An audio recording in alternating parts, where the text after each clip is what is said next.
चिता जलने के बाद 1 घंटे तक आत्मा शमशान में क्यों खड़ी रहती है?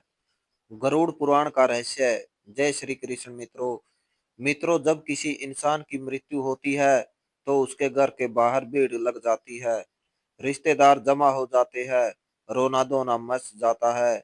और फिर एक अंतिम यात्रा निकलती है शमशान घाट की तरफ। राम नाम सत्य है के नारे लगते हैं। और उस शरीर को जिसे कल तक मखमल के गद्दों पर नींद नहीं आती थी, उसे लकड़ियों के ढेर पर लिटा दिया जाता है। आग लगा दी जाती है।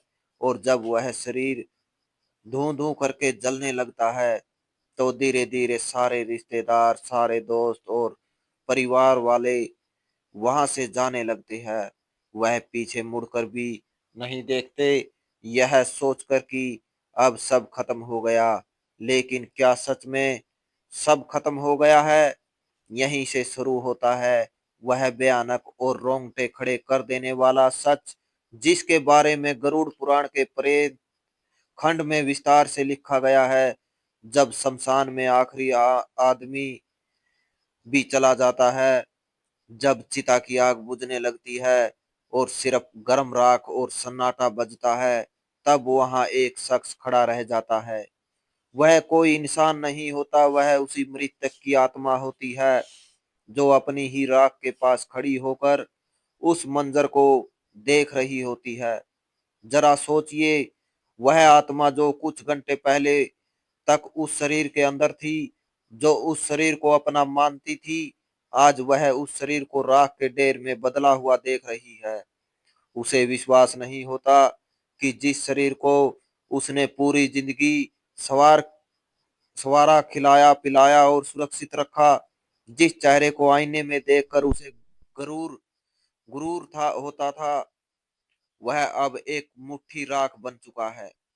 गरुड़ पुराण कहता है कि दाह संस्कार के ठीक बाद 1 घंटा आत्मा के लिए सबसे ज्यादा कष्टदायी, डरावना और भारी होता है। यह वह समय होता है जब आत्मा को पहली बार यह एहसास होता है कि वह अब इस भौतिक दुनिया का हिस्सा नहीं रही। इस 1 घंटे में शमशान की उस भयानक खामोशी में आत्मा के साथ क्या क्या घटता है, उसे क्या दिखाई देता है, और वह वहां से तुरंत यमलोक क्यों नहीं जाती, आज हम इसी गहरे रहस्य में से पर्दा उठाएंगे।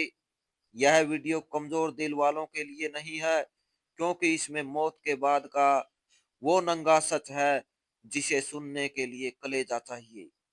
सबसे पहले हमें उस स्थिति को समझना होगा जब शरीर जल रहा होता है। शास्त्रों के अनुसार जब तक शरीर पूरी तरह नहीं जल जाता, तब तक आत्मा को एक मोह रहता है। उसे लगता है कि शायद मैं वापस इस शरीर में प्रवेश कर सकूं, शायद मैं फिर से जिंदा हो सकूं। वह बार बार उस जलते हुए शरीर के पास जाती है, उसके चारों तरफ चक्कर लगाती है, लेकिन आग की तपन और यमदूतों का अदृश्य पास उसे उस शरीर में घुसने नहीं देता। वह देखती है कि कैसे उसकी त्वचा जल रही है, कैसे उसकी हड्डियां चटक रही है। यह दृश्य उसके लिए किसी परले से कम नहीं होता। और फिर आता है वह दर्दनाक पल जिसे कपाल करिया कहते हैं, जब घर का कोई सदस्य या बेटा बांस के डंडे से जलते हुए शव के सिर पर प्रहार करता है और सिर को फोड़ देता है। यह दृश्य देखने में जितना भयानक है, आत्मा के लिए उससे कहीं ज्यादा पीड़ादायक है। गरुड़ पुराण कहता है कि जैसे ही कपाल फटता है, एक जोरदार धमाका होता है जो सिर्फ आत्मा को सुनाई देता है। यह वह पल है जब आत्मा का उस शरीर से आखिरी बंधन टूट जाता है। उसे समझ आ जाता है कि अब वापसी का कोई रास्ता नहीं बचा। यह दरवाजा हमेशा के लिए बंद हो चुका है। लेकिन असली कहानी तो इसके बाद शुरू होती है, जब कपाल करिया होती हो जाती है और शरीर जलकर खाक हो जाता है। तब नियम के अनुसार घर वाले और रिश्तेदार वहां से लौटने लगते हैं। शास्त्रों में सख्त नियम है कि शमशान से लौटते वक्त पीछे मुड़कर नहीं देखना चाहिए। क्या आपने कभी सोचा है कि ऐसा क्यों कहा जाता है? इसके पीछे एक बहुत बड़ा और डरावना कारण है। जब परिवार वाले वहां से जाने लगते हैं तो आत्मा घबरा जाती है। उसे लगता है कि यह लोग मुझे इस सुनसान और डरावनी जगह पर अकेला छोड़कर कहाँ जा रही है। वह चिल्लाती है, आवाज देती है कि रुको, मुझे भी साथ ले चलो। मैं यहाँ अकेला नहीं रह सकता, मुझे डर लग रहा है। लेकिन उसकी आवाज किसी को सुनाई नहीं देती, क्योंकि अब वह आवाज हवा में गूंजने वाली ध्वनि नहीं, बल्कि एक कंपन है। वह आत्मा दौड़ती है, अपने बेटे को पकड़ने की कोशिश करती है, अपनी पत्नी या पति को आवाज देती है, उनके कपड़ों को पकड़ने की कोशिश करती है, लेकिन उसका हाथ उनके शरीर के आर पार निकल जाता है। वह किसी को छू नहीं सकती, किसी को रोक नहीं सकती, और जब वह देखती है कि उसके अपने ही लोग, जिनके लिए उसने पूरी जिंदगी पाप किए, झूठ बोला, बेईमानी की, रात दिन एक करके पैसा कमाया, वो आज उसे एक अनजान जगह पर राख के ढेर के पास अकेला छोड़कर जा रही है। तब उसे जीवन का सबसे बड़ा धोखा महसूस होता है। उसे समझ आता है कि दुनिया का कोई भी रिश्ता आखिर तक साथ नहीं देता। सब मतलब के साथी थे। जैसे ही शरीर ने साथ छोड़ा, सबने मुंह मोड़ लिया। अब सवाल आता है कि आत्मा उस शमशान में 1 घंटे तक क्यों रुकती है? वह तुरंत उनके पीछे क्यों नहीं जाती? गरुड़ पुराण के अनुसार शमशान भूमि भगवान शिव का निवास स्थान मानी जाती है, लेकिन यह अतिरिक्त आत्माओं और भूतों और पिशाचों का गढ़ भी है। जब कोई ताजा मृत्यु होती है तो उस आत्मा के चारों तरफ एक सुरक्षा कवच होता है, जो उसे कुछ समय के लिए शमशान की नकारात्मक शक्तियों से बचाता है। लेकिन जैसे जैसे समय बीतता है, वह कवच कमजोर पड़ने लगता है। उसे 1 घंटे के दौरान आत्मा को शमशान में मौजूद दूसरी भटकती हुई रूहें दिखाई देने लगती है। उसे अजीब अजीब सी डरावनी आवाजें सुनाई देती है। वो देखती है कि वहां कई ऐसी आत्माएं हैं जो सैकड़ों सालों से मुक्ति के लिए तरस रही है, जो भूख और प्यास से तड़प रही है, जिनका शरीर विकृत हो चुका है। कुछ आत्माएं हवा में तैर रही होती है, तो कुछ जमीन पर रेंग रही होती है। वह नई आत्मा को देखकर उसकी तरफ लपकती है, उसे डराने की कोशिश करती है। यह दृश्य देखकर वह नई आत्मा डर के मारे कांपने लगती है। वह छिपने की जगह ढूंढती है, लेकिन शमशान के खुले मैदान में छिपने की कोई जगह नहीं होती। उसे अपनी गलतियों का, अपने पापों का पछतावा होने लगता है। वह सोचती है कि काश मैंने जीवन में कुछ पुण्य किया होता, काश मैंने भगवान का नाम लिया होता, तो आज मुझे यह दिन नहीं देखना पड़ता। गरुड़ पुराण कहता है कि उस 1 घंटे में आत्मा को यमदूत तुरंत नहीं पकड़ते, वह उसे छोड़ देते हैं, ताकि वह अपनी आंखों से देख सके कि जिस शरीर और जिस संसार पर उसे इतना घमंड था, उसकी असली औकात क्या है। यह शमशान वैराग्य का अक्षण होता है, आत्मा को यह एहसास दिलाने के लिए कि तूने क्या खोया है और क्या पाया है। उसे वहां रुकना पड़ता है। उस समय आत्मा को एक बहुत ही विचित्र अनुभव होता है। उसे समय का ज्ञान नहीं रहता। जो हमारे लिए 1 घंटा है, वह उस आत्मा के लिए कई दिनों के बराबर लगता है। उस अकेलेपन में, उस सन्नाटे में उसे अपने जीवन की रील दिखाई देने लगती है। गरुड़ पुराण इसे जीवन समीक्षा या लाइफ रिव्यू कहता है।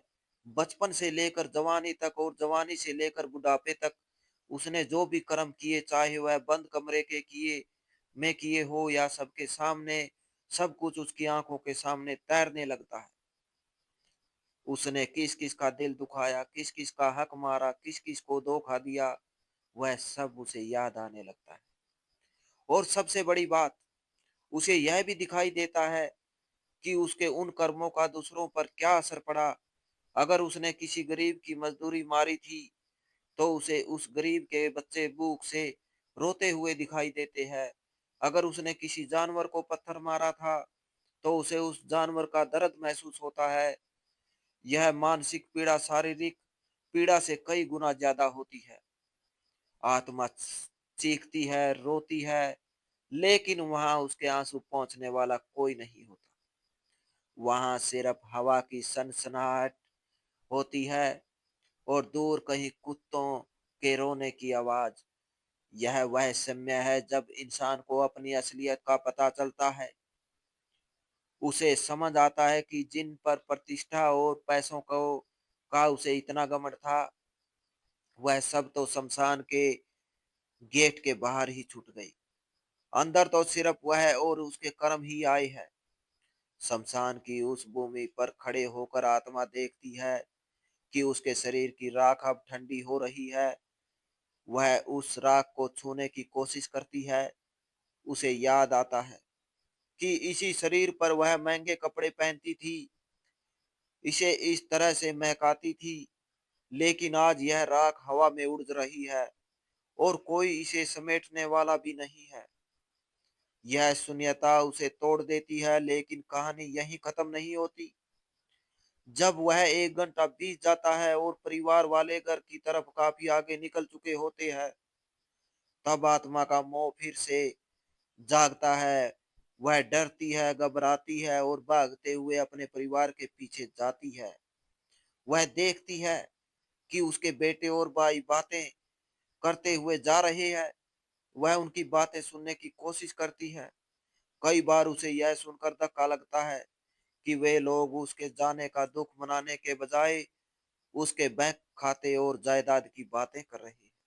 वे चर्चा कर रहे होते हैं कि अब दुकान कौन संभालेगा, मकान का बंटवारा कैसे होगा। यह सुनकर आत्मा को ऐसा लगता है जैसे किसी ने खंजर गोप दिया हो। वह चिल्लाती है, अरे मूर्खो, मैं अभी गया भी नहीं और तुम लोगों ने बंटवारा शुरू कर दिया। लेकिन उसकी आवाज उन तक नहीं पहुंचती। इसलिए कहा जाता है कि घर में प्रवेश करने से पहले लोहे को छूना चाहिए, आग को छूना चाहिए या नीम की पत्ती चबानी चाहिए। यह सब इसलिए किया जाता है ताकि अगर वह आत्मा मोहवश आपके पीछे पीछे घर तक आ गई है, तो वह घर के अंदर प्रवेश ना कर सके। क्योंकि अगर मृत्यु के तुरंत बाद आत्मा घर में प्रवेश कर जाए और उसे मुक्ति ना मिले, तो वह घर में प्रेत बनकर रहने लगती है। गरुड़ पुराण में लिखा है कि आत्मा को प्यास लगती है, बहुत तेज प्यास, दाह संस्कार की गर्मी से उसका सूक्ष्म शरीर जल रहा होता है। वो पानी मांगती है, वो अपने घर के मटकों के पास जाती है, वह अपने रिश्तेदारों के पास जाती है जो पानी पी रहे होते हैं, लेकिन वह पानी पी नहीं सकती।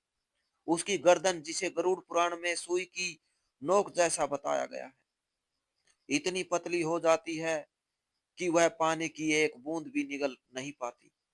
यह सजा है उस मोह की जो उसने जीवन भर पाला था। उसे भूख लगती है, वह अपने घर की रसोई में जाती है जहां उसका मनपसंद खाना बनता था, लेकिन वह उसे खा नहीं सकती। वह सिर्फ उसकी खुशबू ले सकती है।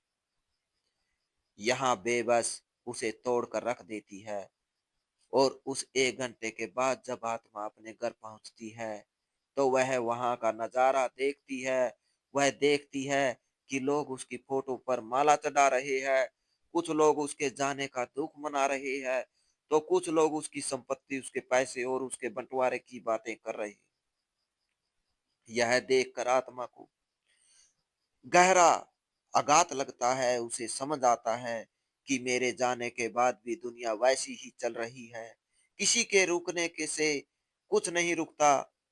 जिन पैसों के लिए उसने बाई से लड़ाई की, जिन गहनों के लिए उसने दूसरों का दिल दुखाया, आज वह सब यही दरे रह गए हैं और वह खाली हाथ, नंगा और बेबस खड़ा है।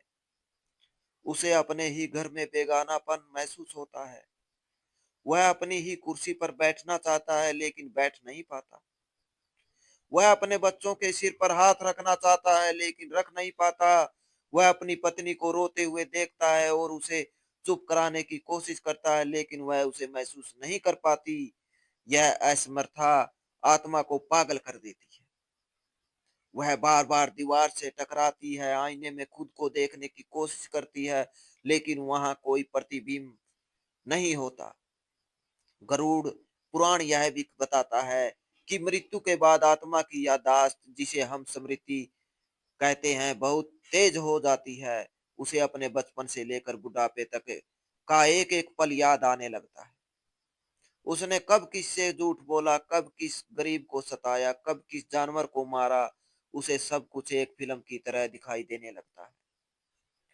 उस वक्त उसे जो पछतावा होता है, उसकी आग चिता की आग से भी ज्यादा तेज होती है। वह चीखती है कि मुझे एक मौका और दे दो, मुझे वापस भेज दो, मैं सब ठीक कर दूंगा, मैं दान करूंगा, मैं पूजा करूंगा। लेकिन समय का पहिया उल्टा नहीं घूमता। उस समय आत्मा को यमदूतों का असली रूप दिखाई देने लगता है। जो यमदूत पहले उसे सिर्फ परछाई जैसे लग रहे थे, अब वह स्पष्ट होने लगते हैं। पापी आत्मा के लिए उनका रूप अत्यंत भयानक होता है। उनकी आंखें लाल अंगारों जैसी होती है, बाल बिखरे हुए होते हैं, दांत बाहर निकले होते हैं और हाथ में काला पास होता है। वे आपस में बात करते हैं कि इस पापी को किस नरक में ले जाना है। उनकी बातें सुनकर आत्मा थर थर कांपने लगती है। लेकिन जो पुण्य आत्मा होती है, जिसने जीवन भर धर्म का पालन किया होता है, उसे वह यमदूत सौम्य और शांत दिखाई देते हैं। वे उससे आदर से बात करते हैं और उसे सांत्वना देते हैं। यह सब हमारे कर्मों का ही प्रतिबिंब है। जैसा हम करते हैं वैसा ही हमें अंत में दिखाई देता है। दोस्तों, यह एक घंटा जो आत्मा शमशान में और फिर अपने घर के दरवाजे पर बिताती है, यह उसे समझाने के लिए काफी होता है कि जीवन का असली उद्देश्य क्या था। हम पूरी जिंदगी भागते रहते हैं, पैसा कमाने के लिए, नाम कमाने के लिए, बड़ा घर बनाने के लिए। हम रिश्तों को दांव पर लगा देते हैं, नैतिकता को भूल जाते हैं, लेकिन अंत में उस एक घंटे में हमारे पास सिर्फ हमारे कर्म होते हैं। अगर आपने जीवन में किसी प्यासे को पानी पिलाया है, तो उस वक्त आपको ठंडक महसूस होगी। अगर आपने किसी नंगे को कपड़ा दिया है, तो उस वक्त आपको सुरक्षा महसूस होगी। लेकिन अगर आपने सिर्फ छीना है, सिर्फ बटोरा है, तो उस वक्त आपको सिर्फ तड़प मिलेगी। गरुड़ पुराण का यह ज्ञान हमें डराने के लिए नहीं है, यह हमें जगाने के लिए है। यह हमें बताता है कि जिस मौत से हम इतना डरते हैं वह तो आनी ही है, और जब वह आएगी तो हमारे बैंक बैलेंस, हमारी डिग्रियां, हमारे फॉलोअर्स कुछ काम नहीं आएंगे। उस एक घंटे में जब हम अपनी ही राख को देख रहे होंगे, तब हमें सुकून सिर्फ इस बात से मिलेगा कि हमने किसी का भला किया था। इसीलिए शास्त्रों में कहा गया है कि जब तक शरीर में प्राण है, तब तक शुभ कर्म कर लो, दान करो, सेवा करो और सबसे जरूरी भगवान का नाम लो। क्योंकि गरुड़ पुराण में भगवान विष्णु खुद कहते हैं कि जो व्यक्ति मेरे नाम का जप करता है, उसे मृत्यु के बाद यमदूत नहीं बल्कि मेरे पार्षद लेने आते हैं। उसे शमशान की उस भयानक गर्मी और अकेलेपन का सामना नहीं करना पड़ता, बल्कि उसे एक दिव्य विमान में बैठाकर सीधे वंश ले जाया जाता है। शमशान में उसे घंटे के दौरान आत्मा को कई और भी विचित्र अनुभव होते हैं। उसे वहां मौजूद पिंडी और चावल के गोलों को खाने की इच्छा होती है, जो उसके पुत्र ने प्रदान किए हैं। गरुड़ पुराण के अनुसार पहले दिन का पिंडदान बहुत महत्वपूर्ण होता है। अगर विधि विधान से पिंडदान ना किया जाए, तो आत्मा को बहुत भूख लगती है और वह शमशान में इधर उधर भटकती रहती है। कभी कभी वह शमशान के पास के पेड़ों पर लटक जाती है या पानी के स्रोतों के पास जाकर अपनी प्यास बुझाने की कोशिश करती है। लेकिन बिना शरीर के प्यास बुझना नामुमकिन है। यह प्यास शारीरिक नहीं, आत्मिक होती है, जो केवल मंत्रों और श्रद्धा से शांत हो सकती है। जो लोग श्राद्ध और पिंडदान को बेकार मानते हैं, उन्हें यह समझना चाहिए कि यह भोजन शरीर के लिए नहीं, बल्कि उस यात्रा के लिए है जिस पर आत्मा निकली है। बिना इस भोजन के आत्मा कमजोर हो जाती है और प्रेत योनि में जाने का खतरा बढ़ जाता है। एक और बात जो गरुड़ पुराण बताता है, वह यह है कि उस समय आत्मा को अपने पूर्वज भी दिखाई दे सकते हैं। अगर उसके कर्म अच्छे रहे तो उसके दादा परदादा जो पितृक में है, उसे लेने के लिए या उसे दंड बंधाने के लिए वहां सूक्ष्म रूप में आ सकते हैं। वे उसे कहते हैं कि डरो मत, हम तुम्हारे साथ हैं। यह मिलन आत्मा को बहुत शांति देता है। लेकिन अगर कर्म बुरे हैं तो उसे वहां सिर्फ अंधेरा और डरावनी आकृतियां ही दिखाई देती है। वह मदद के लिए पुकारता है लेकिन कोई नहीं आता। यह अकेलापन ही नरक की पहली सीढ़ी है। हमें यह समझना होगा कि हमारा शरीर 5 तत्वों से बना है, मिट्टी, पानी, आग, हवा और आकाश। जब शरीर जलता है तो यह पांचों तत्व वापस प्रकृति में मिल जाते हैं। लेकिन आत्मा जो इन तत्वों से परे है, वह वहीं रह जाती है। उनका सूक्ष्म शरीर, जिसे हम यातना शरीर भी कहते हैं, वह बना रहता है। इसी शरीर के माध्यम से वह सुख और दुख महसूस करती है। चिता की आग उसे जला नहीं सकती, लेकिन उसके कर्मों की आग उसे अंदर तक झुलसा देती है। आज की भागदौड़ भरी जिंदगी में हम इन बातों को अंधविश्वास मानकर नकार देते हैं। हम सोचते हैं कि मरने के बाद किसने देखा है, क्या होता है। विज्ञान सबूत मांगता है, लेकिन हमारे आशा मुनियों ने अपनी दिव्य दृष्टि से इन लोगों को देखा है और गरुड़ पुराण के रूप में हमें यह नक्शा दिखा दिया है ताकि हम रास्ता ना भटके। यह एक गाइड बुक है, एक मैनुअल है जो हमें बताती है कि इस जीवन के बाद की यात्रा कैसे करनी है। अगर हम इसे नजरअंदाज करेंगे तो नुकसान हमारा ही है। जैसे किसी अनजान देश में जाने से पहले हम वहां के नक्शे और नियमों को समझते हैं, वैसे ही मृत्यु के बाद की दुनिया को समझना भी जरूरी है। गरुड़ पुराण में यह भी बताया गया है कि जिन लोगों की अकाल मृत्यु होती है, यानी जो समय से पहले दुर्घटना, आत्महत्या, हत्या या किसी महामारी के कारण मर जाते हैं, उनकी स्थिति उसे 1 घंटे में और भी ज्यादा दर्दनाक होती है। उन्हें समझ ही नहीं आता कि उनके साथ क्या हुआ। वह अपनी कटी फटी या जली हुई देह को देखकर और भी ज्यादा डर जाते हैं। उनका मोह और भी ज्यादा गहरा होता है, क्योंकि उनकी इच्छाएं अभी अधूरी होती है। उनका जीवन चक्र पूरा नहीं हुआ होता। ऐसे में उनके लिए पिंडदान, तर्पण और नारायण बलि जैसी पूजा और भी ज्यादा जरूरी हो जाती है। अगर आपके परिवार में या जान पहचान में किसी की ऐसी मृत्यु हुई हो, तो उनके नाम से विशेष पूजा या दान जरूर करना चाहिए, ताकि उसे घंटे की तड़प से उन्हें थोड़ी राहत मिल सके और वे प्रेत योनि में ना भटके। तो दोस्तों, आज रात जब आप सोने जाएं तो एक बार सोचिएगा जरूर कि अगर कल मेरी आंख ना खुले और मैं उस शमशान में अपनी राख के पास खड़ा रहूं, तो मेरे पास खुश होने के लिए क्या होगा? क्या मेरे पास कोई ऐसा कर्म है जिसे देखकर मैं कह सकूं कि हाँ, मेरा जीवन सफल था? अगर जवाब ना है, तो अभी भी देर नहीं हुई है। सांसें चल रही है, मतलब मौका बाकी है। आज से ही, अभी से ही अपने जीवन की दिशा बदल दीजिए। नफरत छोड़िए, प्रेम बांटिए, लालच छोड़िए, दान कीजिए और अहंकार छोड़िए, भक्ति कीजिए। अपने माता पिता की सेवा कीजिए, क्योंकि गरुड़ पुराण कहता है कि जो अपने माता पिता को दुख देता है, उसे यमलोक के मार्ग में आग पर चलना पड़ता है। जो पराई स्त्री पर बुरी नजर डालता है, उसकी आंखों में लोहे की सलाखें डाली जाती है। जो धोखे से धन कमाता है, उसे वहां सांप बिच्छुओं के बीच रहना पड़ता है। यह सब रूपक नहीं है, यह वह सच है जिनका सामना हमें करना है, क्योंकि अंत में उसे 1 घंटे में सिर्फ यही काम आएगा। बाकी सब यहीं का यहीं राख के ढेर में मिल जाएगा।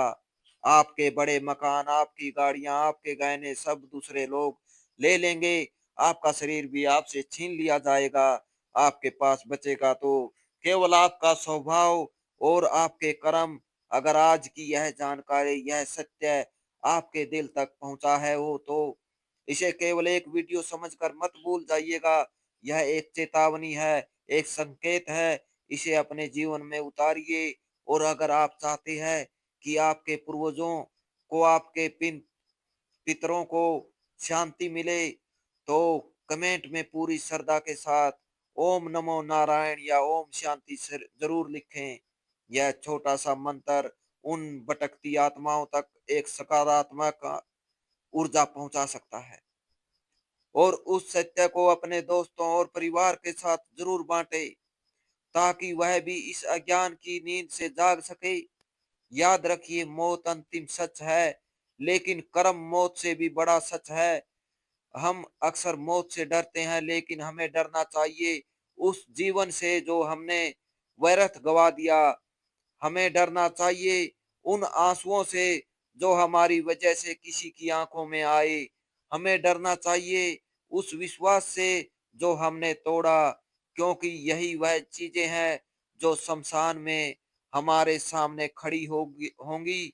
अंत में मैं बस इतना कहना चाहूंगा कि जीवन एक सराय है, हम सब यहाँ मुसाफिर हैं।